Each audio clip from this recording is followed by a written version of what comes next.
So the SEC had spring games this past weekend, 8 total to be exact, and there was a lot of positivity. It was fun for the whole family, whether you were in Oxford on the Grove or in Baton Rouge at Tiger Stadium, you were at G-Day, you were at A-Day, you were in the swamp seeing the future of the Gators. Oh, yeah, there was also a ton of people that decided to come up with the biggest overreactions that are nonsensical, to say the least, and we need to go back and temper our expectations. So take a seat, ladies and gentlemen. The doctor is in session. I'm here to explain to you some of the biggest overreactions and what really you should take away from what you saw on Saturday. But what's going on, SEC Unfiltered? It's Cole Thompson here. Make sure you like the video, hit the comment section, tell us your thoughts on what was the biggest overreaction you took from your team's spring game, and make sure you hit subscribe because we're talking college football with the #1 conference in all of college athletics every single day on this platform. Make sure you're following me on social media at Mr. Cole Thompson, my own YouTube channel at Mr. Cole Thompson. Follow us on social media because we're everywhere and we're going to be everywhere. We're watching you, like the police say, at SEC Unfiltered, TikTok, Twitter, Instagram, Facebook. We got you covered. Download the podcast, listen to the show, Apple Music, Spotify, Google Play, wherever you get your podcast listening systems. And to keep up with the #1 conference in all of college athletics, that way you don't miss a single minute of the section, go visit secunfiltered.com. 8 total spring games. Every single one is going to have an overreaction. I will not be breaking down every single overreaction because I just don't have the time. But I did find 5 or 6 that I think are really important to remember. And so let's not waste any more of your time. Georgia's offense is regressing. Yeah, so it was a 2020 finish. You didn't get elite version of Carson Beck. You didn't really see a #2 wide receiver step up behind Dominic Lovett. And the defense was playing out of its mind. What you should be taking away, Georgia fans, is that the defense was playing out of its mind. You return 55% of your production. You no longer have Tyke Smith, Kamari Laster, Jamon Dumas-Johnson transfers this offseason. You also lose a ton of other names to the linebacker spot, but it didn't really matter because Kirby Smart and Glenn Schumann, they're fluent in 2 languages, and it's not Spanish and it's not French. It's English and defense, and they delivered. If you don't know who CJ Allen is, if you're an SEC fan, learn the name pretty fast because if he is about ready to terrorize your team. If you don't know this defensive line, be ready to understand that they are just simply overpowering you every single snap. And if you don't know who Malachi Stark is, well, you've been living under a rock and I don't know what else to tell you. This offense is going to be good. This offense is going to be fine. You get another year of Carson Beck learning underneath Mike Bobo, and he's building relationships with these wide receivers. There's no more Brock Bowers. There's no more Ladd McConkey. What there is, though, is Dominic Lovett, who did have a damn good day. What there is, though, is Kobe Young, who comes over from Miami and could be a really good complementary receiver. There is London Humphreys, the Nashville native that started at Vanderbilt and now gets to be a #3 receiver for this team, plus Rod Thomas, Oscar Delp. You also have Dylan Bell. They're loaded at the offensive position groups. And more importantly, they still have a good run game and they have their identity. Kirby Smart has never shied away from doing what he thinks is best for his organization. And sometimes that's just pounding it down your throat until somebody says uncle. And nobody so far has been able to really contain them. So what's the concern? A better passing attack in the not so distant future with new receivers that might be just as good as the ones you just lost. And you feel confident in your schedule. Plus, you're Georgia. You should be playing up to par with everybody in the SEC. That's the standard. To me, when I look at Georgia, I like their defense. And in my opinion, more so, I come away seeing that this defense is going to be one of the best in all of college football once again. And Glenn Schumann's going to be probably a hot name on the coaching circuit. Tennessee's Nico Iamaleava is already the SEC's top quarterback. Screw you, Quinn Ewers. Don't say anything, Carson Beck. Brady Cook, who the hell are you? It's Nico time in Knoxville. I'm going to ask you guys to do me a favor. I don't like comparing the NFL and college football because they're 2 separate entities. And as somebody that actually works in both professions, I know what I'm talking about with this one. But do you guys remember a few years ago when Trevor Lawrence was coming out of college and everyone hyped him up to be the greatest quarterback prospect in recent memory? He was just on the same level as a guy such as Peyton Manning. He was just on the same level as Andrew Luck. And then he hasn't been able to really dedicate or duplicate that same type of success that he had at Clemson. And now you're hearing people say, well, he's not really that good. Yeah, that's because you overhyped him. That's because if you guys decide to take a kid that has still barely learned anything about the NFL and put him on a pedestal to where he has got to meet these lofty expectations to where even if he is showing improvements, you don't care because if you expected this.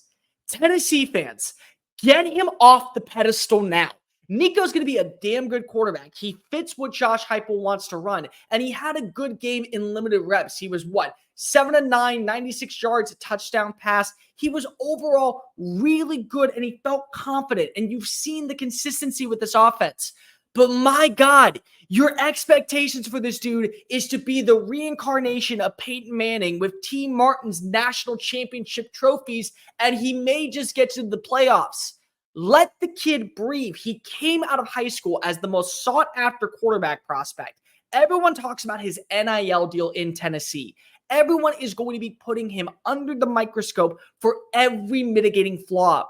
Just bring it down a notch. If he finishes top 3 in passing, top 3 in touchdowns, top 3 in completion percentage, top 5 in passer rating, he's consistently finding avenues with his legs in the red zone. You've done your job. That's it. You don't need to say, well, if he's not this, then he's not good. That is the way to ruin quarterbacks. That's the way we've seen quarterbacks fall apart in years past. Don't do it to a kid with all the hype, all the pageantry, and all the pressure just because if he does have a bad game come week 1 or he has an upset showing against NC State in week 2. Alabama's defense stinks. This was the one that really irked me. And it's not because I'm an Alabama grad, and it's not because of I believe that Kane Womack has been one of the best defensive innovators in the last 5 years. Let's say this together, okay? Alabama ran a certain system for 16 plus years underneath Nick Saban, and it's completely different. You don't think that there's going to be flaws? I don't know what to tell you. There was always going to be a drop-off in terms of consistency because of it's a new system. Every single player that has been learning in Tuscaloosa the last 2 to 3 years is now having to completely revamp their entire style to fit the mold of what Womack wants. If you're going to go ahead and try and take a day and say, well, 35 points were scored on one side, 37 points scored on the other side. Guys, that should be a positive for the offense, number one. And what Jeremy Bernard is going to be teaching these wide receivers along with Ryan Williams and Jalen Milroe. And number two, this defense is not going to be that bad come week 1. They found their flaws. They know where there's areas of weakness in the secondary. They know where there's areas of weakness in the pass rush. And the transfer portal window opens up tomorrow. So what happens? They're going to go out. They're going to say, we're Alabama. We have NIL funds. We have the ability to bring you in for what you're looking for. And you are going to be a part of a team that helps win titles, helps win championships, keeps us ahead of the curve. Yes, Alabama's team is probably going to lose a game or two next year. We can just put that out there. And if I'm wrong, I will come back on this live show. You can go ahead and cut this clip right now. I will come on this live show and I will eat a crow. I will do that. I have no problem. I think they're going to lose at least one game next year. But it won't be because of their defense. It could be because of their offense. One spring game is not enough to decide, oh yeah, this is a team that is absolutely going to completely struggle in 2024. No. It's this new system after a decade-long run in a 3-4 to a 4-2-5. Give it time. Let it breathe. Treat it like a piece of wine. You know when you let wine breathe for a little bit, you swirl it around, and then you take a good sip? Just the perfect taste.